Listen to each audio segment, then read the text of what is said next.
Sir खबर आई और उसके बाद बड़ी मुख्तलिफ किस्म की स्पेकुलेशन होना शुरू हो गई। अमेरिका, रशिया और चाइना के बाद इंडिया दुनिया का चौथा ऐसा कंट्री बन चुका है जिसने हाइपरसोनिक मिसाइल, इंतहाई साउंड की स्पीड यानी आवाज की रफ्तार। अच्छा, मजे की बात यह है कि इंडिया आपको पता है MTCR का मेंबर बन चुका है, आई थिंक 2015 में, मिसाइल टेक्नोलॉजी कंट्रोल रेजिम।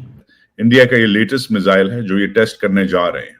ये मैक 8 की स्पीड पे ये चलता है। ये मिसाइल हाइपरसोनिक मिसाइल आम मिसाइल से 3-4 गुना ज्यादा स्पीड से आपके मुल्क की तरफ आता है। तो अब इस सूरत हाल के अंदर भारत क्या कुछ कर सकता है मजीद, जिसके लिए हमें तैयार रहना चाहिए या हमें उस पर ज्यादा फोकस करना चाहिए? हाइपरसोनिक मिसाइल जब चलाएगा इंडिया, इसका मतलब है आपके पास वक्त नहीं होगा उसको रोकने के लिए, इवन उसको एक्सपेक्ट करने के लिए। रिएक्शन टाइम आपका कम हो जाएगा। इसमें पाकिस्तान अगर लॉन्ग रेंज मिसाइल की तलाश में निकलेगा तो पाकिस्तान के लिए सैंक्शंस हैं। इंडिया निकलेगा, ये इंडिया लॉन्ग रेंज मिसाइल्स बना रहा है तो कोई मसला नहीं है। अच्छा, वहीं पर जहां ये खबर है तो हम जानते हैं कि चाइना और जो इंडिया है उसकी राइवलरी है, लेकिन पाकिस्तान और इंडिया के भी ताल्लुकात तो कोई ऐसे खुशगवार तो नहीं रहते। तो इंडिया की तरफ से जब भी कोई ऐसा कदम उठाया जाता है तो पाकिस्तान को एक कंसर्न शो होता है कि ये जाहिर है कि ये अलार्मिंग सिचुएशन होती है पाकिस्तान के लिए कि ये जो है ये पाकिस्तान के खिलाफ ना कहीं इस्तेमाल किया जाए ये वाला असलहा। और क्योंकि आपके बड़े बड़े शहर नजदीक हैं हिंदुस्तान से, कराची साथ ही लगता है, गुजरात के लाहौर साथ ही लगता है, पंजाब के, तो उस हिसाब से आपका रिएक्शन टाइम कम हो जाएगा जब मैक 8 की स्पीड से ये मिसाइल आपके ऊपर आएगा। मतलब ये है कि दुनिया में सिर्फ 4 ऐसे कंट्रीज हैं जिनके पास अपने खुद के हाइपरसोनिक मिसाइल हैं। भाईजान हमारे पास जज्बा बहुत है। और भाई फिर अभी वो यही बात है, जज्बे से हम जज्बा है तो क्या? जज्बा इसलिए है कि जो पढ़े लिखे वो तो कुछ कर रहे नहीं। अच्छा, जो अनपढ़ है वो उनमें जज्बा है, ठीक है, वो क्या कर सकते हैं? कुछ भी नहीं। कि आपको कंप्लीट टारगेट करके आपकी कंप्लीट जो जिसे कहते हैं ना, आपको सफाई हस्ती से ही वो ख़त्म करने की कोशिश करते हैं। तो आपके कुछ मिसाइल कहीं पड़े रहें और वो वहाँ से खुद ही ऑटोमेटिक विदाउट एनी, जैसे कहते हैं ना, कोई उनको को बताए बगैर वो खुद ही उनको समझ लग जाएगी कि हमारा हमारी जो हमें हैंडल करते हैं वो अब इस काबिल नहीं रहे कि वो हमें हैंडल करें और हमारा बाकी हर चीज़ का नुकसान हो गया। सो वो क्या करेंगे कि वो आपको कंप्लीट, मतलब अगर नीचे रशिया में कंप्लीट डिस्ट्रक्शन हो गई तो वो ऊपर से मिसाइल जो है वो स्पेस से चल जाएंगे। हाइपरसोनिक मिसाइल सिर्फ दुनिया में 3 ममालिक के पास है, अमेरिका, रशिया और चाइना। और अब हिंदुस्तानी चौथा मुल्क बनने वाले हैं जिनके पास हाइपरसोनिक मिसाइल होगा। हाइपरसोनिक मिसाइल जब चलाएगा इंडिया, इसका मतलब है आपके पास वक्त नहीं होगा उसको रोकने के लिए, इवन उसको एक्सपेक्ट करने के लिए। रिएक्शन टाइम आपका कम हो जाएगा। और क्योंकि आपके बड़े बड़े शहर नजदीक हैं हिंदुस्तान से, कराची साथ ही लगता है, गुजरात के लाहौर साथ ही लगता है, पंजाब के, तो उस हिसाब से आपका रिएक्शन टाइम कम हो जाएगा जब मैक 8 की स्पीड से ये मिसाइल आपके ऊपर आएगा।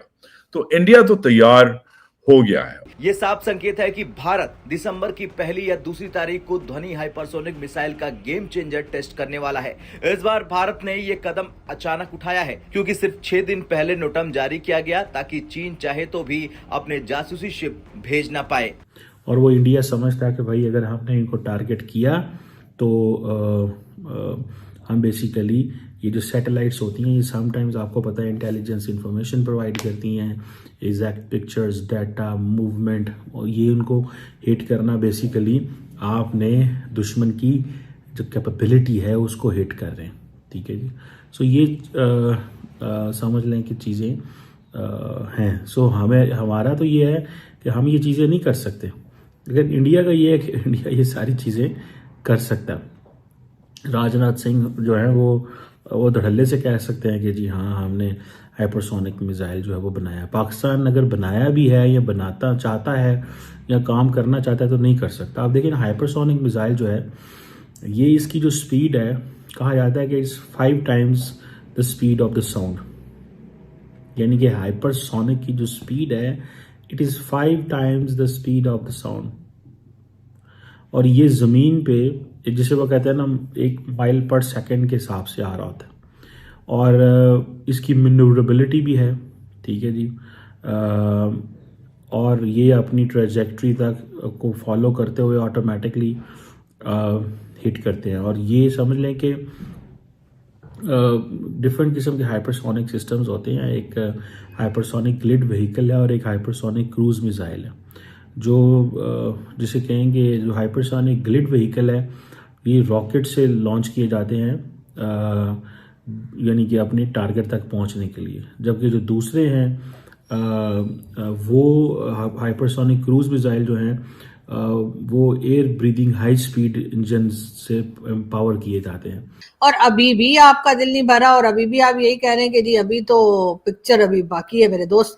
तो मतलब पिक्चर अभी बाकी है, इसका क्या मतलब हुआ? इसका मतलब यही हुआ कि राजनाथ सिंह साहब जो हैं वो अभी मजीद लड़ाई झगड़े के मूड में बैठे हुए, और मेरे ख्याल है अभी मोदी जी चाह रहे हैं कि एक आध जहाज और भेज दें।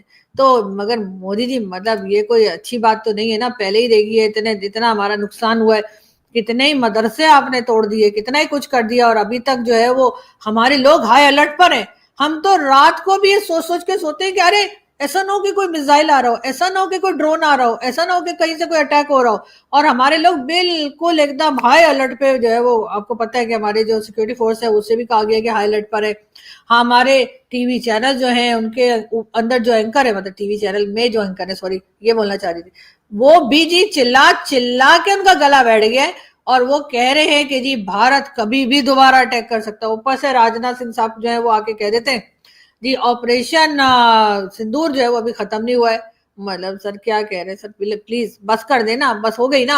हमने भी इधर से अटैक कर लिया, आपने भी उधर से अटैक कर लिए।